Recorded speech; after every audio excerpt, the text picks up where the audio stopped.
Elizabeth said, Incluso is like a resource center from Luxembourg. So what I'm going to start with is just give you some context on the Luxembourgish settings and on the Luxembourgish laws so that you can understand our ways of functioning, and at which you do need to understand that and able to grab how we can do certain things, because that is important to have certain laws already put into national law to be able to work as we do work in Luxembourg. So we are Incluso is like the name is officially Centre de Ressources Pédagogiques et Formatives, which translates to a resource center in pedagogical and information center, and we do offer resources in accordance to everything that is inclusion in the non-formal setting.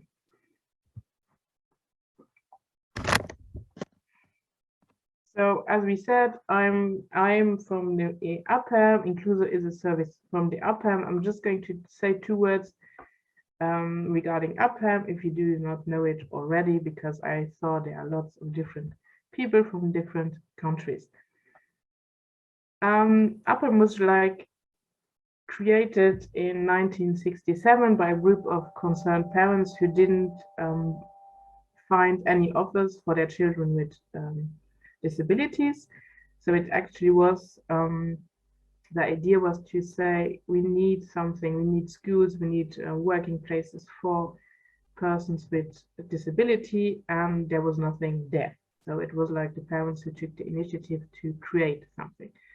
UPM has now been active for like 50 years in the field of support for people with intellectual disabilities and their families, but has since then grown into what it offers, and it does not offer it doesn't offer only things for parents with children with disabilities.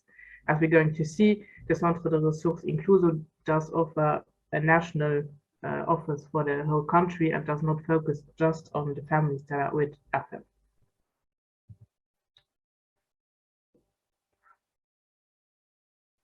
So we have like 2 objectives at the UPM, and one big objective is, of course, defending the rights and the interests of people with intellectual disabilities, and we do that throughout different and a variety of offers we offer for the families, but also things we do on a more national level to promote inclusion.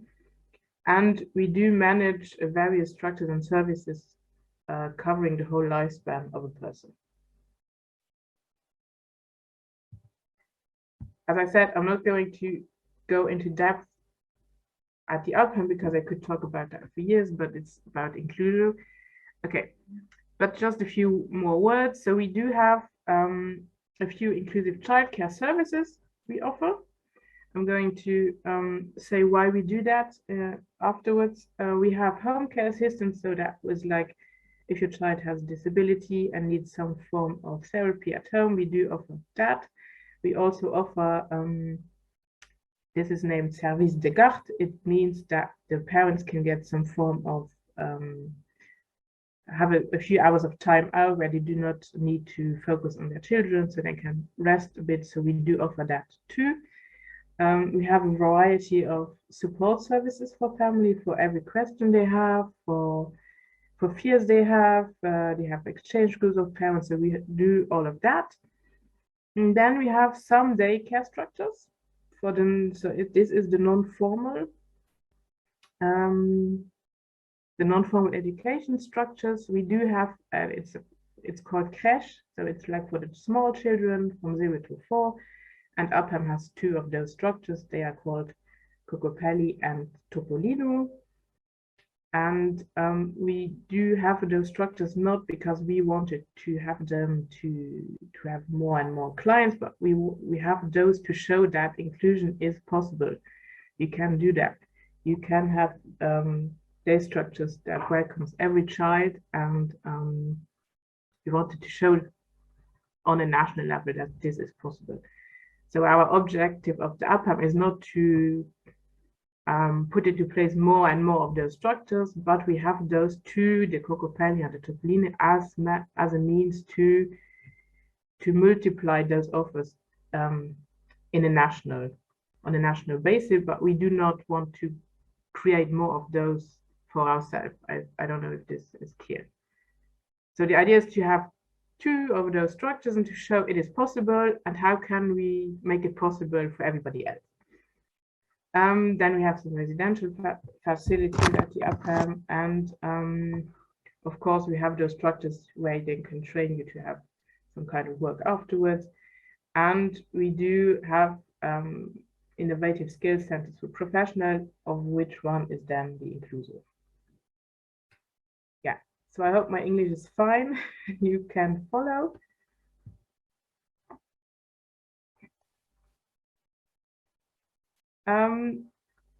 Some words on the Luxembourg setting and the context you need to know about. So in Luxembourg, we have this distinction between the formal education. So this is the school setting where you go to school, and the ministry that is responsible for the schools is the Ministry for Education, Children and Youth. And the same ministry is actually responsible for the non-formal education side. And this means in Luxembourg all childcare services, so everything that is going on after school, where you can where your children are looked, somebody looks after the children actually. So it's from 0 to 12 years.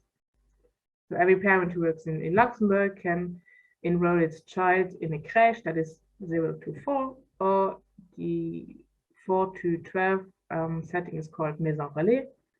And then you can enroll your child, and they offer a variety of offers of activities to the children after their school time. So this is their free time. And the non-formal education is a responsibility also of the Ministry for Education, Children and Youth since 2013. Before it was another ministry. But since 2013, it's actually the same ministry who is responsible for the formal education and the non-formal education. So perhaps you can retenir, you can remember that non-formal education actually just means it's the child's free time. Okay, but of course you remember and learn a lot when you have free time and you play, so it's called a non-formal education. Okay, and this is perhaps interesting in terms of laws. So as I said, UPM was founded by a group of parents who were concerned about the well-being and the needs of their children with the disabilities. So just a quick view into history. So when we were like in 1912, children with disabilities were excluded from school because the idea was to say that those children, they are not able to learn anything. And of course, then a lot happened. So for Luxembourg in 1973, there was a school obligation put into order for all children. So in accordance to that, every child had the need, and especially also children with special needs, had the right to get a school education. And they developed special schools. So they said those children have a right to go to school, but we need some special schools to offer them a good learning setting. And then in 1994, there was a law concerning school integration, and children also had the right to access mainstream schools, which was a kind of breakthrough. So, and then because of that, there was like 4 years later, there was a group of professionals that was formed to support children with disability in mainstream schools. So the idea was to say, what do we need to adapt so that everybody can learn in accordance to their own competences and strengths. And This was put into order in 1989. Okay, so then quite a few years it didn't happen much. That was the way of functioning. So some children were in the special schools, some children were in mainstream schools with an adapted program, and some did both. This is all the educational side. So 2017, there was a new school organization with a law, and 1 year later there was a law concerning the implementation of National Competence Center for Special Needs Education, which kind of replaced the special schools. So they put he created 8 national competence centers for special needs. So we have one for children with autism, we have one for high potential children, and you have other sorts of competence centers. And the idea was again to promote inclusion in mainstream schools. And those competence centers also offer support for the teachers in the schools.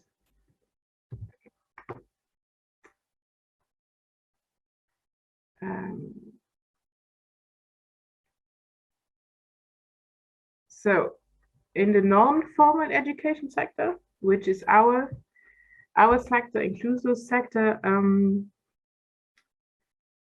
so until like 2010, there were a lot of childcare services for children from 0 to 4, and there were very few services for children in school age. So school age in Luxembourg is at 4 years start school, or at 5, depending. But there were very few services. So parents always had to have somebody who were minding their children. So it was either themselves who didn't work as much, or you had like the granny or the grandpa, or you organized yourself with some friends. But there was nothing on a national basis that offered the possibility to have your children attended to and work yourself. And then there was some kind of a new political orientation who said, but we want to offer to parents and to families the possibility to conciliate the family life with the working life. And there was a massive development of services for children from 4 to 12. So as I put there, it's a so-called maison relais. And this, of course, brought along an organization that needs to go with it. You have to need professionals to be formed. What do we offer? Which activities do we do? So the children after school and during the school break go there, and they eat there, and after school they can go there and have some activities. And they are normally opened from 7 to 8, so before school. And then during the lunch break, it's like from 12 to 2. And then depending on the day, they are open from after school until 7 o'clock in the evening. So depending on the family's needs and on the child's needs, children go there at the hours that they need to be there. I see there are some questions, Elizabeth. Should we go there directly? Well, there is a question maybe of clarification from Claire. Is Incluso mainly set up for children with for professionals working with children with intellectual disabilities, or also physical disabilities? Hi, Claire. For every child, actually.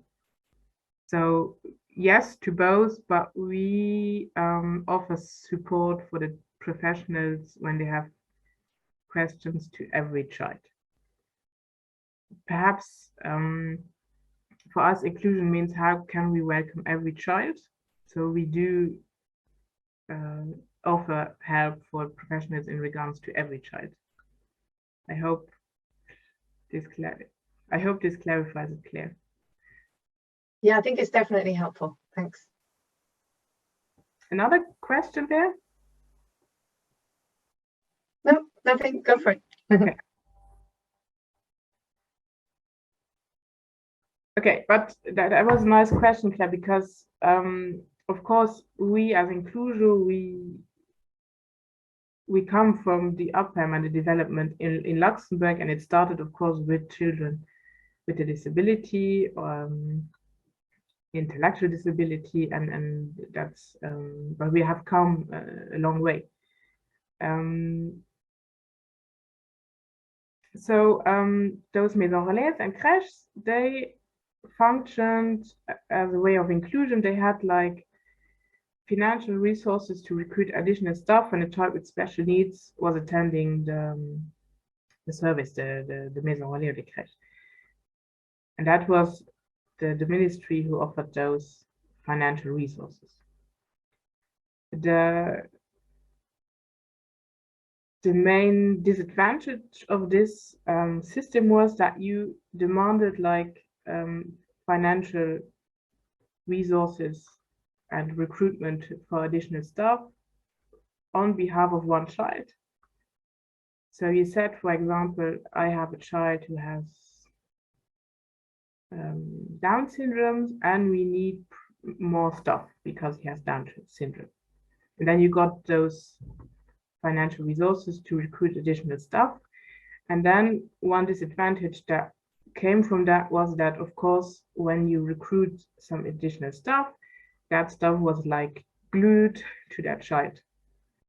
So you had a lot of help for the child, but you had just also a lot of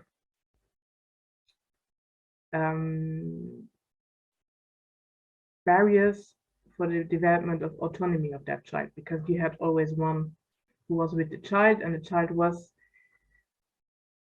also in that sense sometimes discriminated because it was the only child who had like one stuff at its side all the time. And of course you can ask the question, why does a child with Down syndrome really need in their free time somebody at its side all the time? And because there's really no need. It's in his free time, and there's no therapeutic mission in its free time. It's there to have some activities to share and learn together with the other children. And of course, this financial system, that was like the result of that financial system, because you ask those hours for that child, so you also put those hours with that child.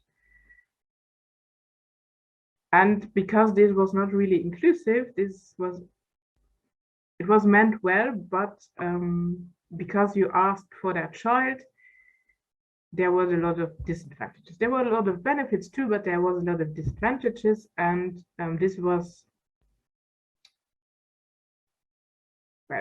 seen. And then there was, in 2012, there was a paradigm shift, and they said, how can we implement real inclusion for the total group of children that is there? So how can we create a setting that responds to every need of every child that is in that group, without focusing on one child and saying we need more hours just because of that child. So they said, the minister said, we want to fund projects to support professionals in implementing an inclusive approach, more than like an approach where you just take one child and said that child needs more. And but of course, it's not always the case all the time. And then, as I said, in 2013, the ministry changed, and with that came also a lot of new funding methods. So actually now today we have a funding system where you say, when you are an inclusive crèche or maison relais, you just get more financial resources to start with, and you have to welcome every child with those resources. And you don't ask for more hours because of child X or Y. This means you have more resources, and that means more stuff in your group when you work inclusive than when you do not. And you don't have to ask for every single child that you think that needs more at some level.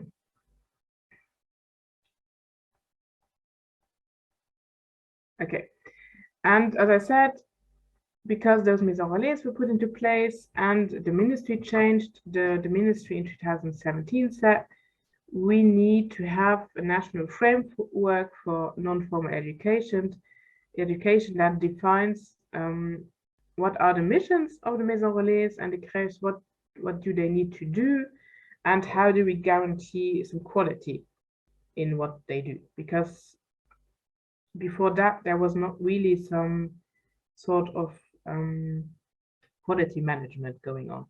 So you had every maison was doing their best, but you didn't have a national framework who said what should be worked and which themes are important and how do we see the children, how do we see families, and all those things weren't defined. So in 2017, a national framework was put into place by the ministry. I put a picture there, so that's just a picture of this national frameworks, and here at the bottom I put the reference if you are interested. Of course, it's in French or in German, but this is like, I would say, the Bible for every professional is working in a non-formal education setting. They need to know what is in there, they need to put this into place, and they need to take reference to that while working in every day. So of course, we as Incluso also take reference to that. We do not, we are in accordance to that national framework. And as you see, one of the 4 fundamental principles of this framework is inclusion. So this framework does name 4 principles of how do we work with children in their free time, and inclusion is one of the 4 main principles in there. And of course, as I said just now, with this national framework came the willingness to change the system by reorganizing funds for inclusive pedagogy,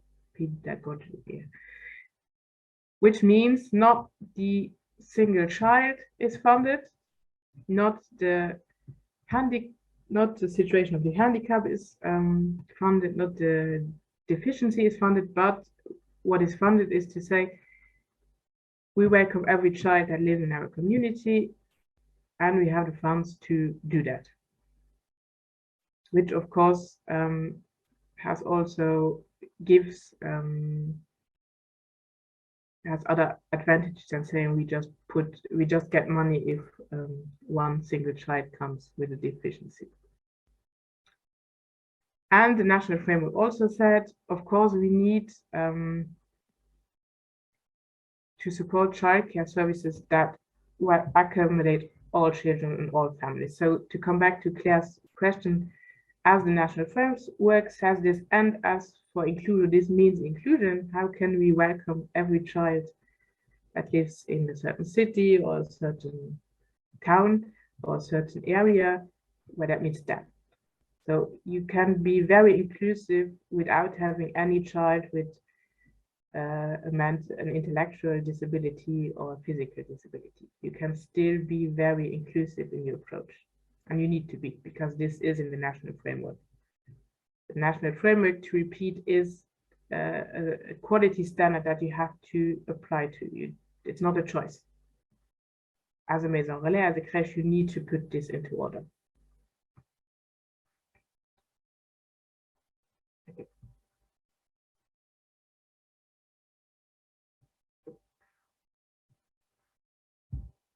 So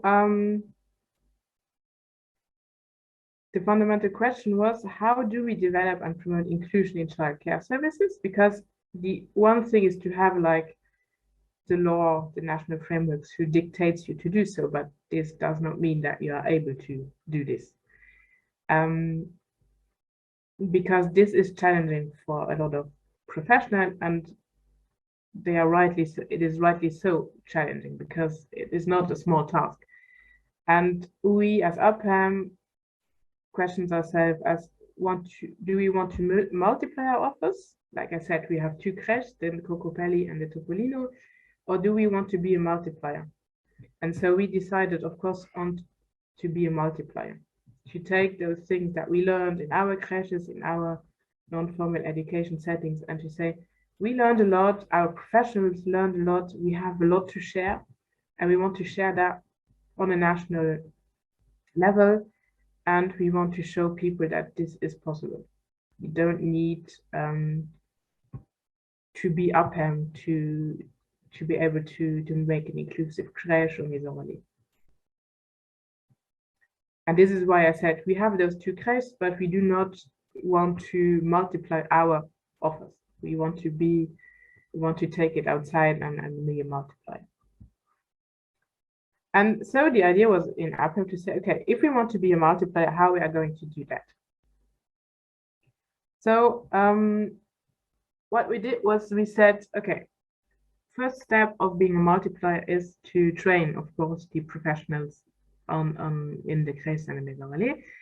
And we did a program of training, which was called Oser la diversité. So if we translate that, means dare the richness. And this was a 6 days training for professionals and a global sensibilization of the sector for inclusive in the non-formal setting.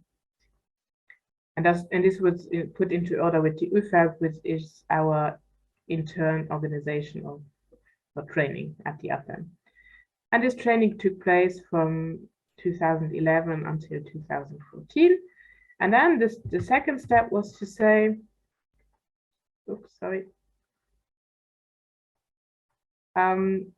if we want to be a multiplier, we of course have to document what we were doing, because you cannot be a multiplier only by verbalization. You have to put something into scripture.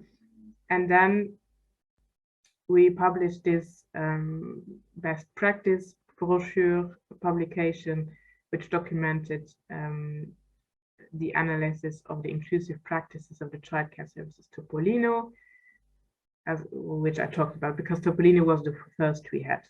Then Cocopelli, the crèche Cocopelli came second. So this is like a book where you can look into, and it describes the best practices we had. It describes also the challenges we had, and it gives 8 recommendations for other professionals who want to live and put inclusion into place. And then the third step of being a multiplier was to say, okay, we saw that there are a lot of questions, a lot of fears within the professionals on a national level when it comes to inclusion, and they need to be supported. They need to have somebody coaching them. They don't need to be alone. So UPM created the Incluso as a support to promote and develop the inclusive childcare services, which means encouraging and empowering the professionals in those care services. And of course, the goal for UPM was to encourage the development of inclusive approaches and practices to increase the number of childcare services implementing such an approach. But please remember, it actually isn't a choice in Luxembourg. You have this framework on non-formal education, and it is one of the main topics in there. So it's not a choice to be inclusive or not.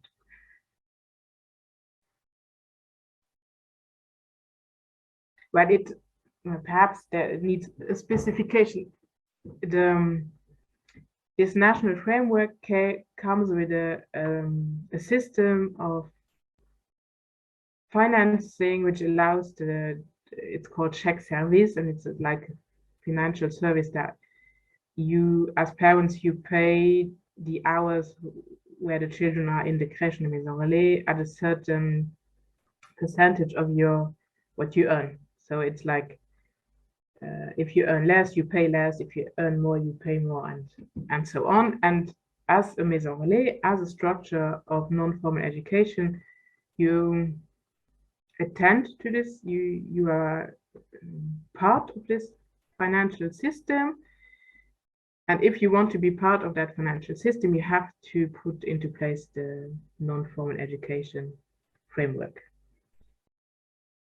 You can choose to not be part of that financial service, but then you won't have any children because nobody can afford to pay you then. So just that clarification. Okay. So finally, we come to Incluso. I hope you are still with us. So we have 3 objectives. But as I said before, we really want to show the professionals that you can do inclusion with not so much as you think you need, and it is possible, and we are there for them to support them and to believe in themselves that they can do it, and to show them how it can be done if they feel that isn't possible. Okay, so first objective, because we come from the outcome, is to raising awareness to the subject of including children with special needs in mainstream child care services. But please remember, in the non-formal education, there are just mainstream child care services. There are no specialized care services. In school, we have like special competence centers, specialized places, but in the non-formal education, in the free time of the child, there are just the mainstream childcare services. So the second objective of Incluso is to support the professionals in working out projects for children with special needs. But as I said, we do that for every child. A lot of professionals contact us regarding children where they say they have like challenging behaviors and they do not know how to allow the child to feel better, to be more at ease. So that is a lot of our work we do is that.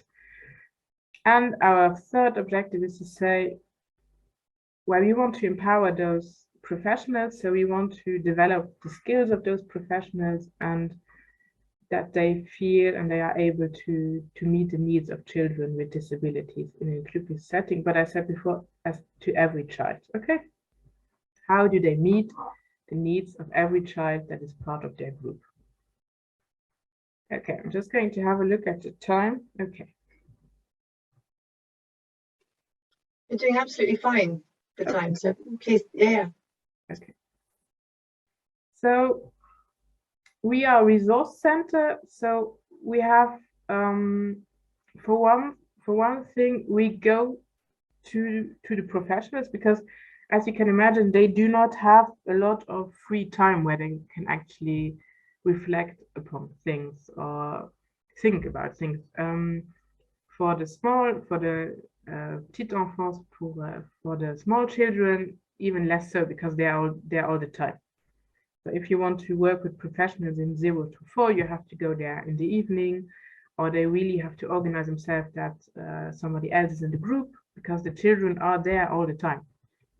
For the children from 4 to 12, you have a bit more flexibility because the children at a certain amount of the hour of the day they are in school. So in those hours, you can meet the professionals.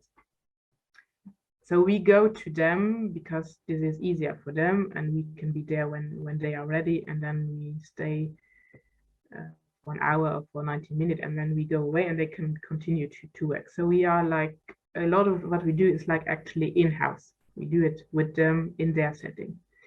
This also allows to have a rich and a quick transfer into their setting. It is, we do not go someplace else and then they have to think that again in their setting, but they are in their setting. So we do trainings and workshops for them regarding all their questions of inclusion. So this often is regarding one child where they say, we tried a lot, or we do not know what this child needs, or we have a child is going to come in a few months and we are afraid that we are not going to be able to cope. How can we prepare the arrival? Or we do not have, we are afraid, we don't know what to do. We feel powerless. So all those things, they come to us and we look with them, how can we support them as best as we can. We have, Inclusion has no limitation in terms of how often we can go to the professionals or for how long. So we always do this in accordance to what they need, in accordance to their rhythm and what is good for them. And of course, Incluso has not a direct link to any child. So we do not have an agenda with that child. So if they contact us for one child, we are always the support for the professionals. And if we come with tips or ideas, it's always they that decide what is the most best for them, because Incluso does not have to work with that child. So if the professional says to me, yeah, Carol, but we tried that already and we don't want to try that again, say, okay, that's great, and we do something else. But the team that we support always stays independent in their decisions, what they want to try or not. This means also sometimes to see things and to know that would be a good idea, but if the team does not think it's a good idea, then for them it's not their solution, so you'll try to find another solution. What we always do is to help them really find their solution. So we often come with tips, but we often come with questions, and we try to put them into reflection so that they can find their solution for themselves, because we do not have their solution. We do not work in their exact setting. I hope this is clear. So we do also consultancies to help the settings explore any elements of inclusion they choose. And this really can be anything. Sometimes it's something very concrete. For example, in every setting of non-formal education, every crèche, and every maison relais, you do have multiple moments of transitions, where some activity ends and another one starts. Or you just have the moment you come from school and you arrive at the crèche or the maison relais. This is a transition moment. And those moments are crucial for the well-being of every child. How is this situation thought upon? Did we actually reflect how do you allow children to, come after school, to find a place, what do children need after school? Does everybody is everybody hungry? Is everybody in need of movement? So other things we do with them. Sometimes they want to reflect upon more globally. They want to, for example, they contact us and they say, yeah, we want to reflect with you, how could we show our diversity? And then we go there and we see with them how they can do that. But sometimes they do, yeah, we want to visualize our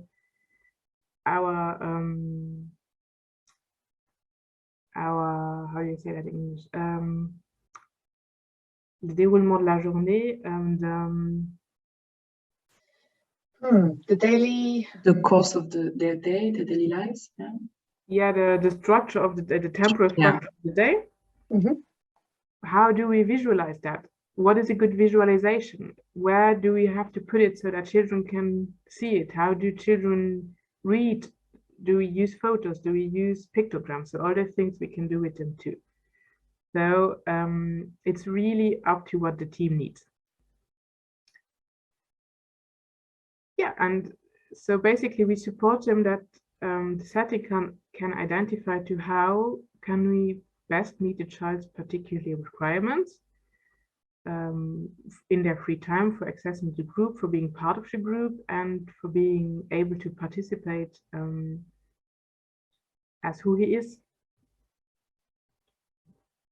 So we go in-house. That is what we do. What we also do is that we offer resources that are within our locality.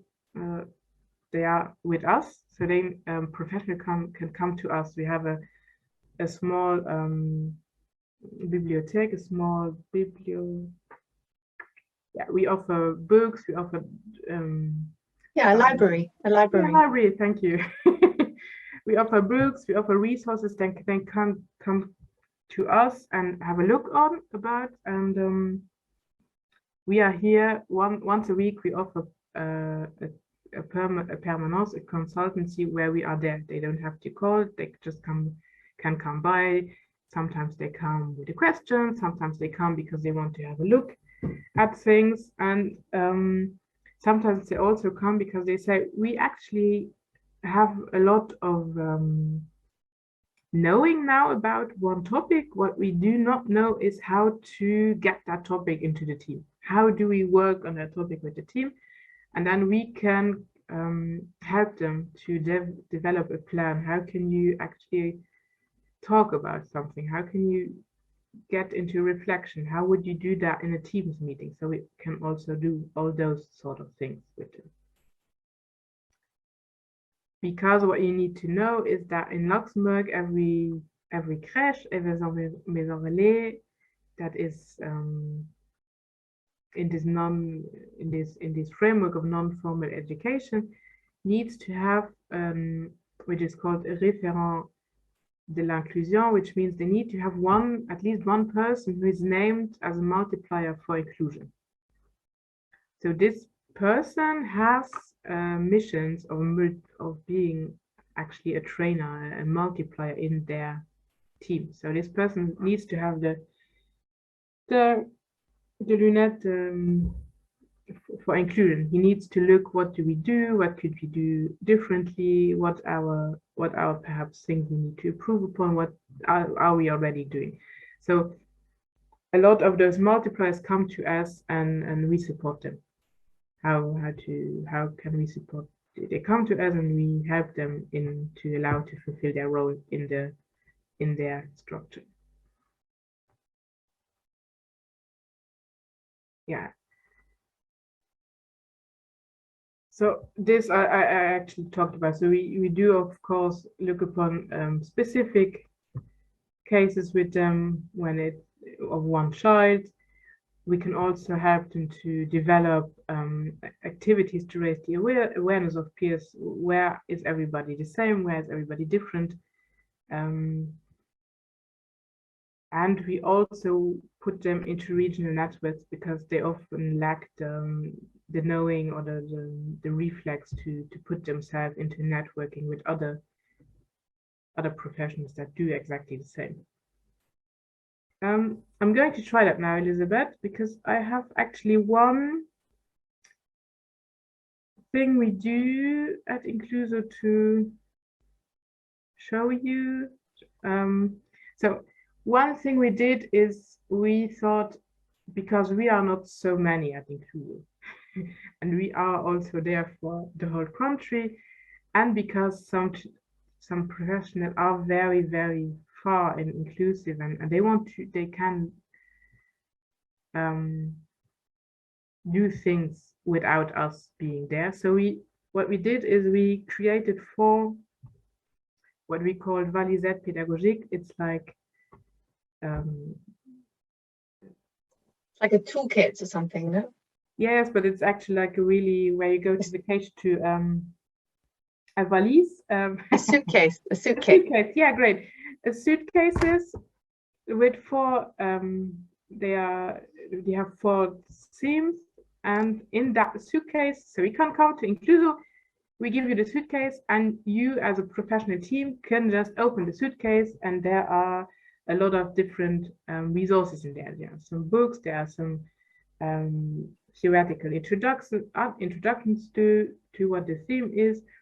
There are activities, there are some plays, there are some films in there, and so you can take this suitcase and have fun with it and discover the themes that we put in there. So one is like it's about perception. So how do we perceive the world if we do not hear correctly or see correctly? So that is a bit the classic of disabilities. And then we have the other 3 are about participation. So if a team comes to us and wants to have this suitcase of participation, they can come, we give them the suitcase, they keep it for like a month, and then they can discover all by themselves this thematic. What is participation? How would we do that with our children? How do we participate in our team? And then they come back with their questions or not, and they can give us a feedback. So they can do that all by themselves. And the third suitcase is about emotions, because this is also a big theme in inclusion. How do we handle emotions of children? How do we allow them to express their emotions? What is an emotion? All those things. And the 4th suitcase is about diversity. So what does it mean? Where are we all the same? Where do we differ? How do we discuss this with children? How do we discuss our diversity in our team? So that is our fourth suitcase. And what I did is I opened an article we wrote about the suitcases. I'm going to try to open it. Just a moment.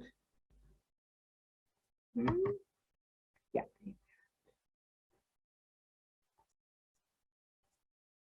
So, do you see that now? Yeah, it's great. So, of course, this article was, we wrote it in German, but you see here, this is the suitcase of emotions. So we opened it up for the photo so that you see what is in there. Then you have the suitcase about perception. So you do have all those things, you know, to put onto your ears or your hands to allow yourself to, how do people who have perceptions that are altered, how do they perceive the world, and what challenges do come with that. Then we have here the suitcase about diversity and that on participation. So that was actually our lockdown project, because in lockdown we didn't have so much to do, so we did that in lockdown.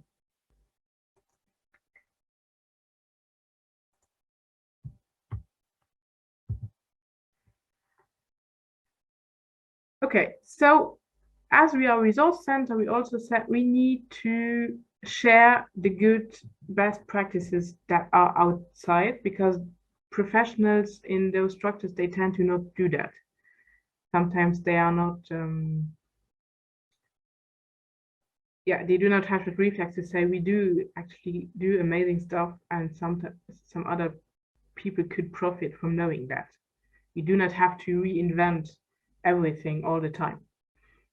So what we did as Incluso is to publish, in collaboration with the Ministry of Education, we did publish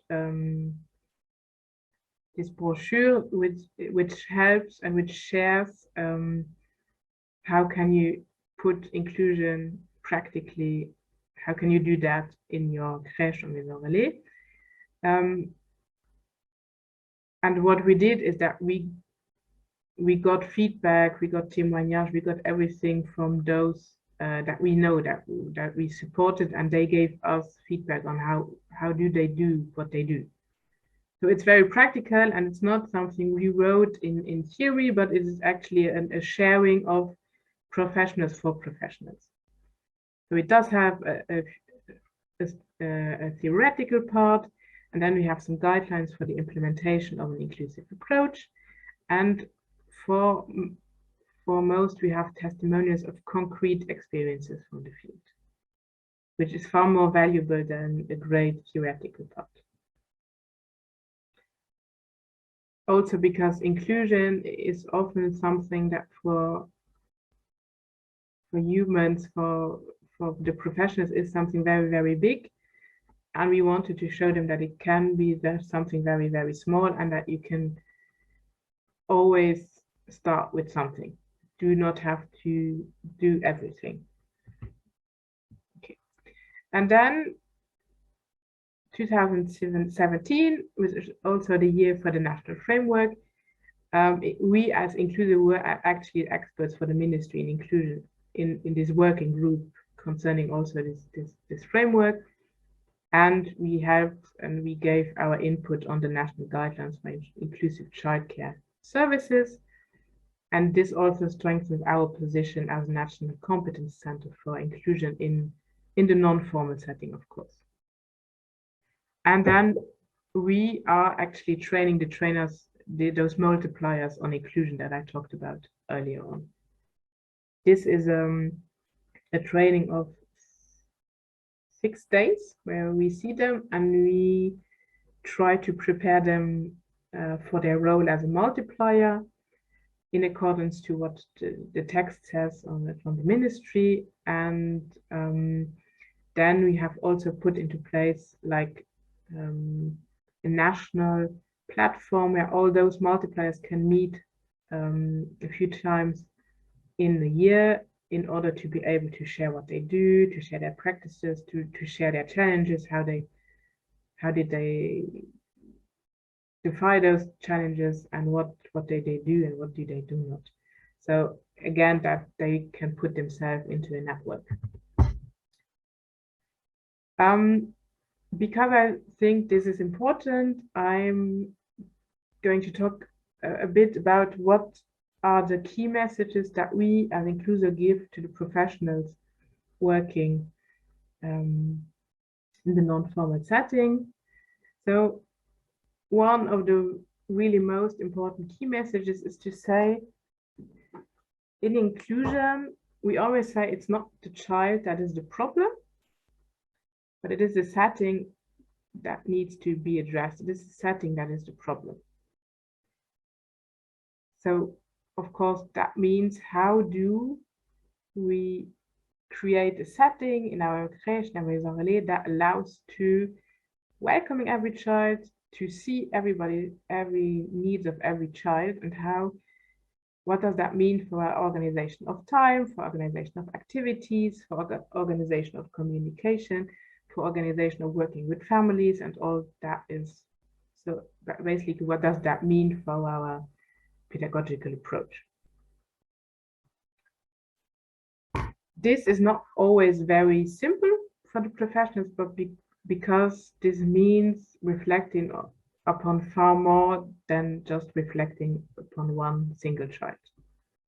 This does not mean that we do not talk about special needs of one special child, but you need to think about the setting. If you, symbolically, if you just have one small door and there's just children under 1 meter that are going to enter that door, you're not going to have a lot of children in there, okay?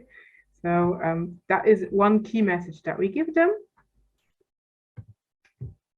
So how to adapt the setting, of course, that we do with them is how is time organized? For example, transition moments, but also does every child have to eat at the same time? How long do we eat? Is everybody hungry at the same time?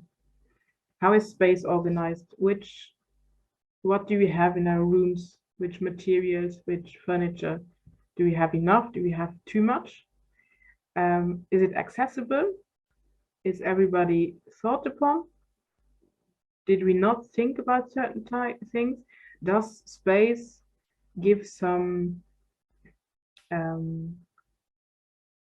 does it offer some challenges to the children or not? But because it needs to, the room, the non-formal, the free time needs to have some challenges for the children where they can grow. How do we communicate in verbal, but how does all the rest of the communication take place, and how are activities thought upon and put into order? And in our experience, once a setting is adapted to most of the needs that children have, in most cases, no further adaptations are necessary. So once you have really thought about your setting, you are good for welcoming almost everybody. And of course, if sometimes minor adaptations have to be made when welcoming a child with special needs, keep in mind, the non-formal education settings do not have a theoretical mission. They are there to give for the free time. They are not doctors, they are not therapists. Okay. Some other key message that we use, because they are experts on free time and not on disabilities. They don't need to be experts on disabilities in order to welcome every child during their free time. They do not have a therapeutic mission. This is not us, that's not Incluso who invented this. This is also international framework. They do not have a therapeutic mission. They have missions in accordance to free time, in how can they learn, how can they develop, how can they exchange with other children. But what we say to them is they need to be experts of childhood and of recognizing needs and interests of children during their free time. And of course, they have the mission to enable every child to participate and develop itself in accordance to its own capacities, strengths, and challenges. but everything that is therapeutic happens not within their setting. Ergotherapy or kinesiotherapy or to speech therapy, all the things, they do not happen in their free time. And this is for us something very important. Especially the children who have disabilities, they have a lot of therapeutic moments in their week already. So they need to have a space, time, where nobody wants to develop them further, where they just can be themselves and play, just as they are. Nobody wants to make them better during that time. And this is important also to tell professionals. They profit a lot of moments where they do not have therapeutic sessions. They have that, they need that, of course, but not during their free time with other children. There they can profit from a lot of other things. And this makes sense, because imagine yourself, how would you feel if every moment of every day you got the message that somebody wants to make you better, to develop you, that you are not good enough? That is not very nice to live through. So you need to have moments where, yeah, you go there, you can participate in activities and be who you are. And of course, have challenges there. Okay. So what we give them as key messages, that we say they need to be experts on the individual child rather than the diagnosis. Because often when they contact us, they say, oh, there's a child with autism or with Down syndrome or with some other diagnosis, and the professionals, they have fear of that diagnosis. They have a lot of respect. They say we are not experts on that, but we say you are experts of recognizing, of welcoming every individual child. You do that with every child who comes to you. You get to know that child. What does it like? Which activities are in his interest? Which children does he go to, and all those things.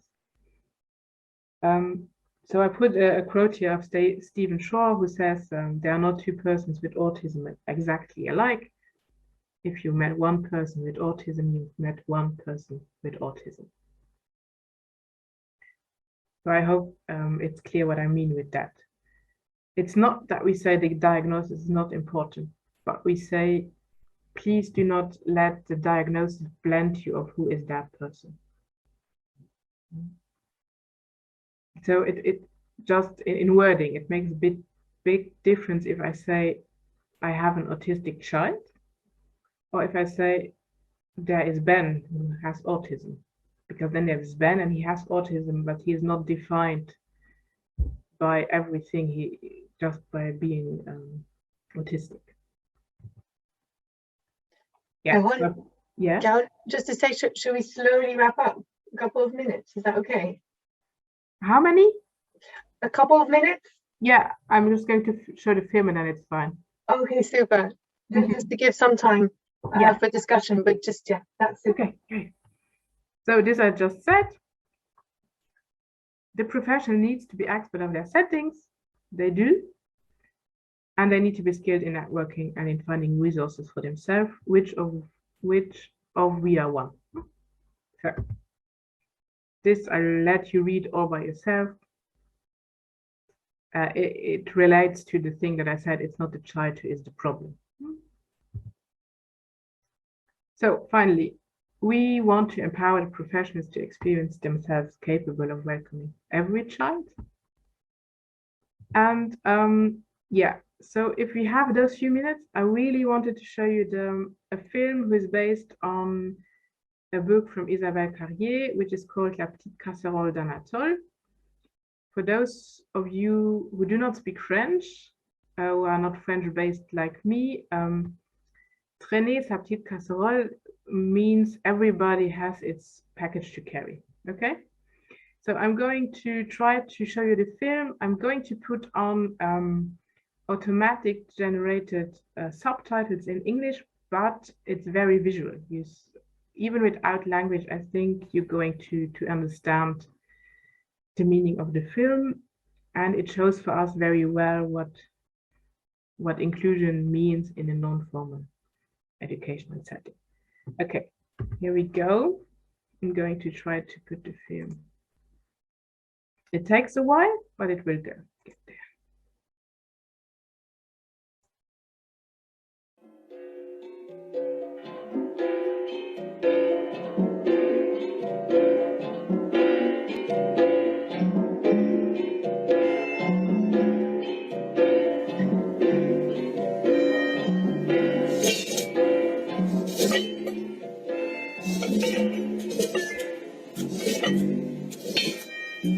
Anatole traîne toujours derrière lui sa petite casserole.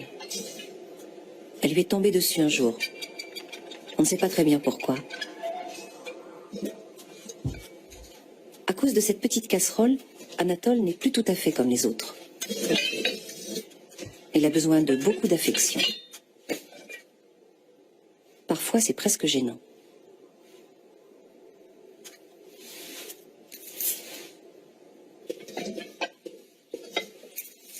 Il est très sensible. Il a un grand sens artistique. Il a plein de qualités.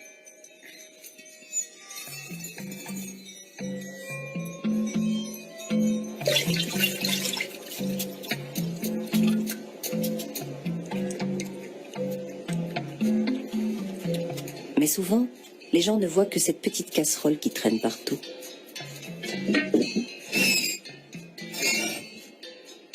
Ils trouvent ça bizarre et même inquiétant.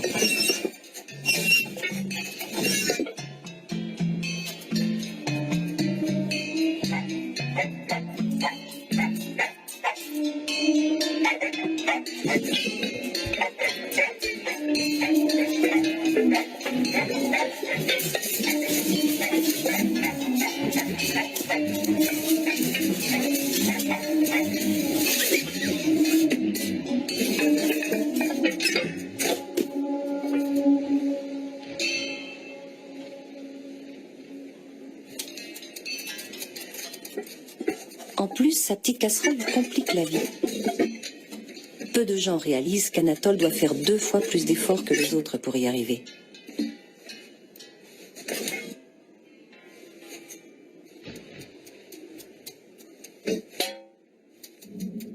Anatole aimerait bien se débarrasser de sa petite casserole. Mais c'est impossible. La petite casserole est là et on ne peut rien y faire.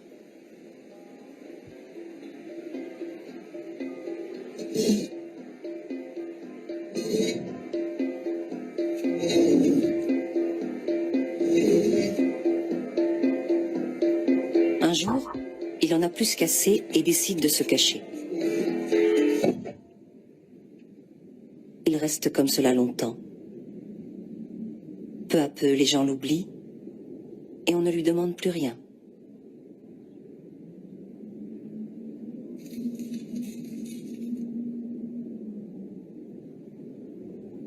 Heureusement, les choses ne sont pas aussi simples. Il existe des personnes extraordinaires.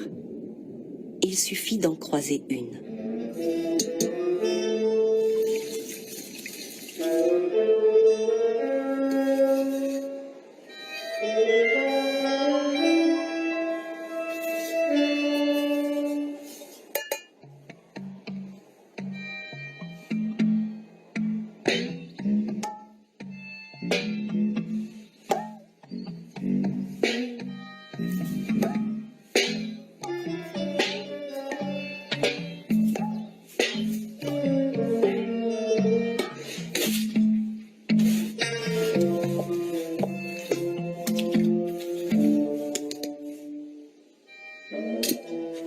Elle lui apprend à se débrouiller.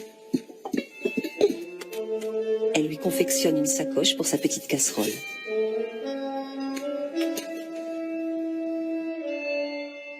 Maintenant, on lui trouve plein de qualités. Pourtant, Anatole est toujours le même.